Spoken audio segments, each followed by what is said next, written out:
of Works, David Umahi, has said the Southeast must wait for its turn to produce Nigeria's president, insisting that the 2027 belongs to President Bola Tinubu to complete his 8-year term. Speaking in Abuja, Umahi recalled that Southern governors had unanimously supported a Southern presidency in 2023, which led to Tinubu's emergence and therefore, it would be unfair for the Southeast to demand power so soon. Umahi stressed that Tinubu's tenure represents the entire South and should be allowed to run its full course until 2031 before the Southeast can rightfully contest.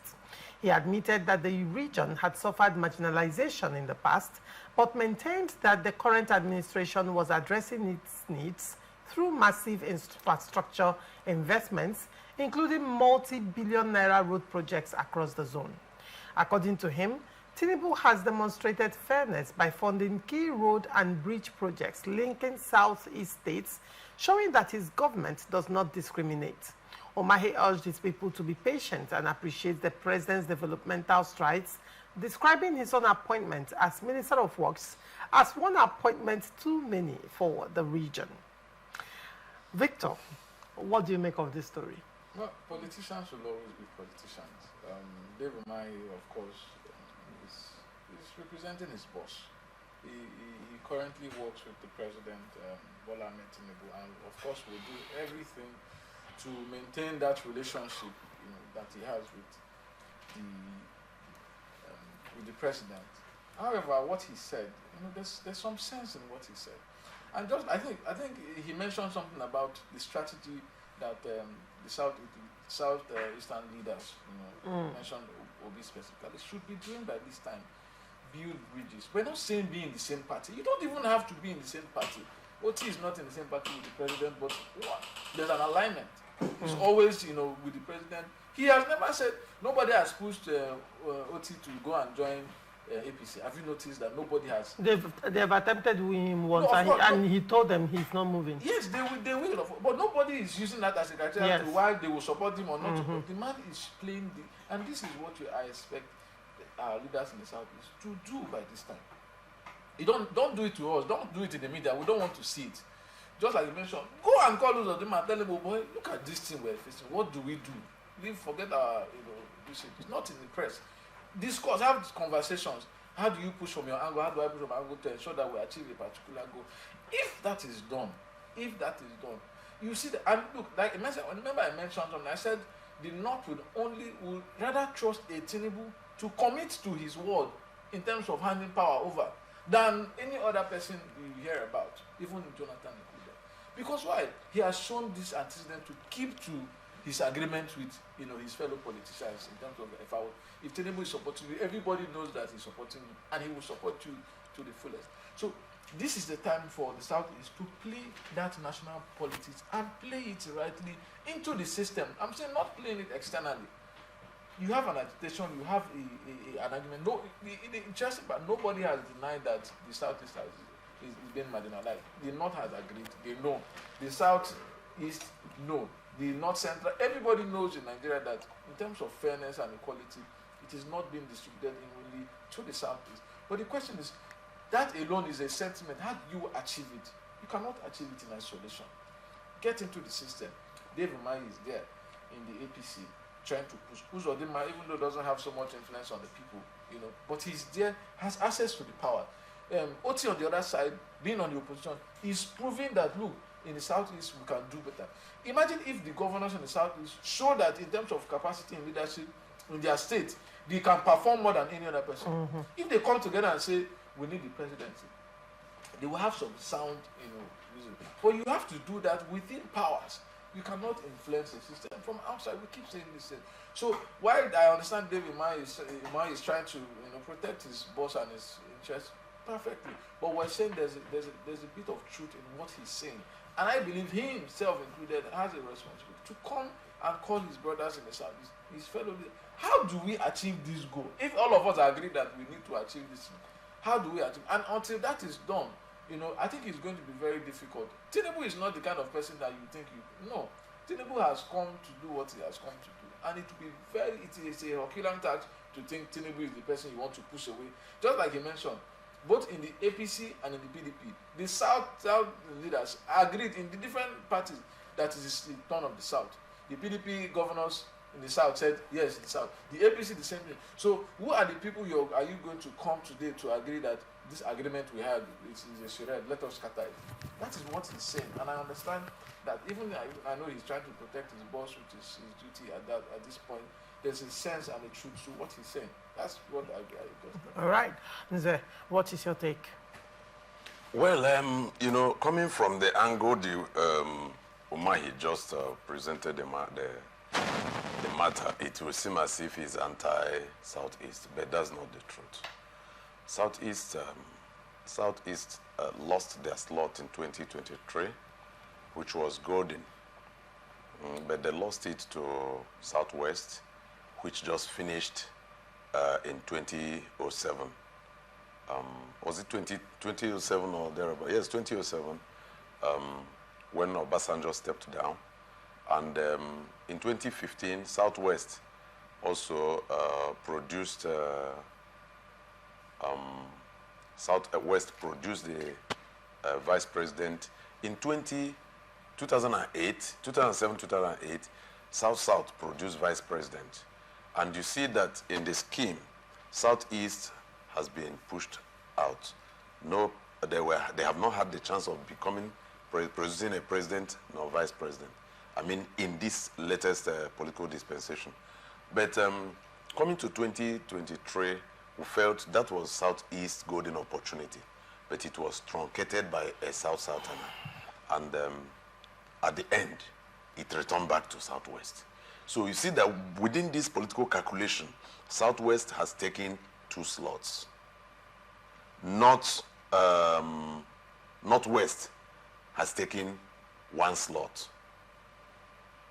2 slots, yeah, Buhari and Yaradua.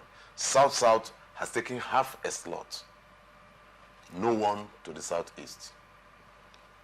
By 2031, by my own calculation, the slots should move to Northeast, not Southeast.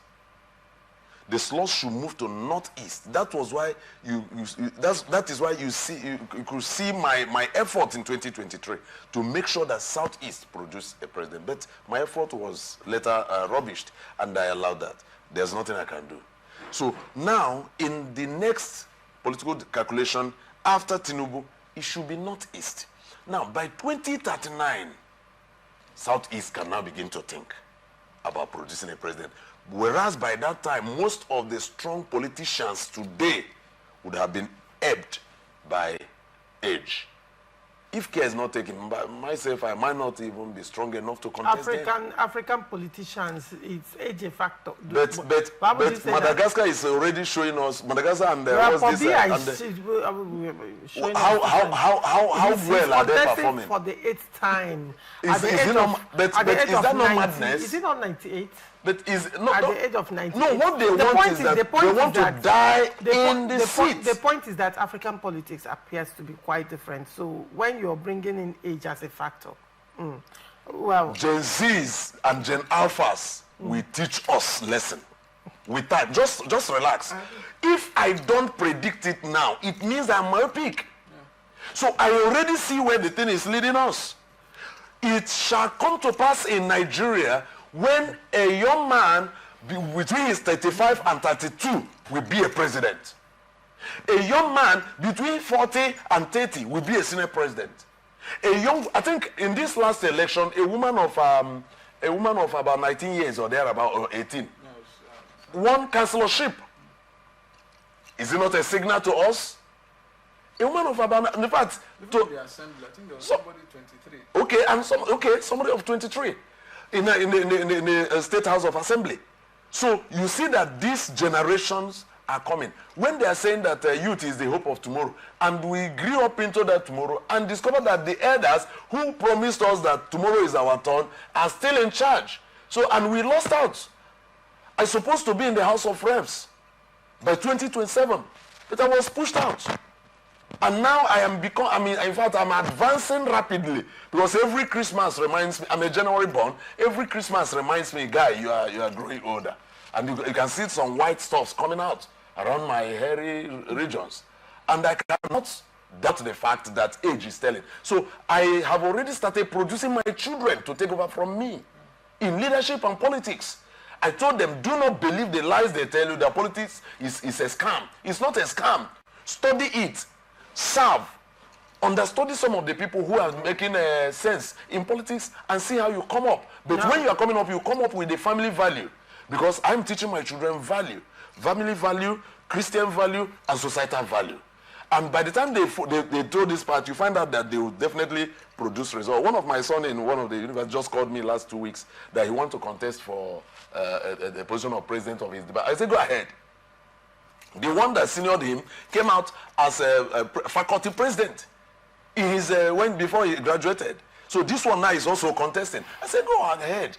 Leadership is something that if you are trained or born into it, you can come out and do better. But take it that it is something where you are coming to serve the people and serve God. The two persons that I always look at in leadership is number one, God and the people. Now, deliver dividend to the people that have elected you. So both of you are saying, if I understand both of you are standing by what Umahi has said, that the Southeast should wait till they don't have option. 2031. Right now, clearly the Southeast governors are backing the president come 2031. I mean, the 2027. Come 2027. I mean, the governors, because clearly they are defecting to the APC, and which means, of course, they are going to work for the president. I think it's just one governor that is showing interest now. It's just one governor of Enugu State. Governor Mba he said he's moving tomorrow officially. We are waiting because I have not been contacted as Alex Oti is Labour Party. Yeah, and he's not showing any sign of moving. Alex Oti is not showing any sign of moving, and even at the local level, he played that politics with Zenith Labour Party. And not APC. So yet, whilst Alex Oti remains Labour Party governor, at the presidential level, who is the candidate for Labour Party? If there is none, he will support anyone. If there is none from Labour Party, he will support anyone of his choice. And he may support anyone of his choice, and that his choice might mean negotiating with the president. Don't interfere in my states, and I will give you the states. I like what the Southeast governors are doing. I just hope that they are able to carry the people along, not just themselves. Yes, and say we are and that is the point where I'm complaining that my state governor has not reached out to me. I'm from Enugu State. He has not reached out to me, and I know I'm a strong political player. Governor Wayford is what state, please? He's a Ebonyi State now, and he's APC. He's APC. Ebonyi State is APC. Enugu State is going to APC. But Anambra State is still APGA. Imo State is APC. Anambra State is still APGA. And Abia is... Your guess, as Anambra State might be the only state that, APC at the presidential level might be 50-50. Because Anambra as a state does not like APC. As a state, the people of Anambra... and you know this solidarity for APGA is just based on Chukwemeka Odumegwu Ojukwu sentiment. So they have to be allowed to remain with that. However, it might go either way because Tinubu also has given Ojukwu's wife an appointment. Yes. So that might be a selling point but you see how for him. Soludo can assess the president. Very with ease. No problem. Oti can also do that. So it's only sensible because they understand, okay, that's what I'm saying. I say I like the approach they are taking, but it shouldn't be done in isolation. They should carry that. They should explain to the people why we're doing this thing. This is not because we are supporting any, this is because of our interest. This is what we're planning. We're hoping. When you talk to people like that, the people were able to sit down and say, okay, it's APC. So there are people that might be in the APC with you, but they'll tell you, Tinubu is not my leader. You're allowed to be in APC and choose who leads you. I'm saying you can play that politics that the political party is only for the interest of the people to move and not because they want to grow the APC in the north. No, just because they know that if we're in the middle, if we're connected to the center, we can get some of these things approved. we can, the South Development Initiative is there. Can we ensure that the presidency pumps a lot of money so that we can develop our area, empower people, so that before that 2031, that we know that we are ready to push. We can now say we're already strong. We have our alignment in place to push for it, because whatever is going to be done now will be that the Southeast would be strongly behind the person that emerges from the Northeast. Now, so that when the person comes, the person will also be the one to protect their interests and ensure that the person that will succeed me must be not just from the South, because we can be sleeping and someone from the Southwest or South can just come up. That was the point I wanted to make. I hope there is, if Umahi is saying this, I hope there is a clear understanding between the Southwesterners and the Southeasterners, that if they are backing, if they are throwing their weight, if Southeast is throwing their weight, the Southwest, they don't have an option. You can see Tinubu is gone. Leave Tinubu. Focus on the person that will take over from Tinubu, so that you know that, look, from this person. Lawrence, let me point this. You know, this thing is very, very important in politics, but it's like most young ones don't even value it. You know, strategizing ahead of time, planning ahead of time. If now, I just told you that by my calculation, it is 2039. And if in 2025, some people can begin to make their strategies and plans for 2039. Okay, in 2031, we won't disturb you. We'll only field candidate, but we won't give him support. Right. So that you can emerge. By the time you emerge, we know that when you are done with your 8 years, you will be coming to give us. Right. And if that agreement, gentleman agreement, is reached, you see that there will be possibility. Okay, that even from beginning of 2031, the person who will win the presidency will begin to front somebody. And have that understanding. Yeah, from the background, so that by the time is coming, we will take it back. All right, thank you so much, Nze, for coming. It's a pleasure having you. I wish we have more time thank you for very these much. permutations. And thank you so much also, Victor, Always a pleasure. for coming.